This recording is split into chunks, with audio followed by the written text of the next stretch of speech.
Guys, magluluto tayo ngayon ng crispy pata, no? Sa aking kusina. Sa province, no?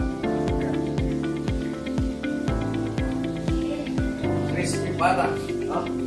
Dalaga ko na siya, so nilagay ko sa nulong mantika. Siyempre, careful tayo dahil mantika to. Tipla na rin yan.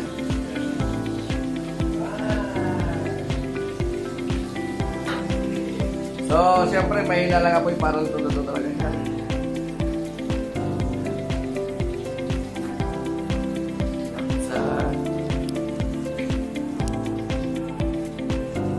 Yan. Tinatakpan ko kasi mayroon pag walang takip. Ito tayo lang, crispy pata. So, may timpla na yan, kaya ganito na yan. Nalaga na yan. Nalamig. After nilaga, pressure cooker. No? Pressure cooker para mabilis. 30 minutes lang naman yan. After that, palamigin nyo. Tapos, after na lumamig siya mga 20 minutes, yan. Ready to po na siya, timplahan nyo. No? So, matimpla ko maya. Alatakan natin. Hintay natin yung maluto. No? Dapat ba, lang, tama lang para pati yung ilalim. At maging crispy. Kaya, hintay natin maluto. Ayan!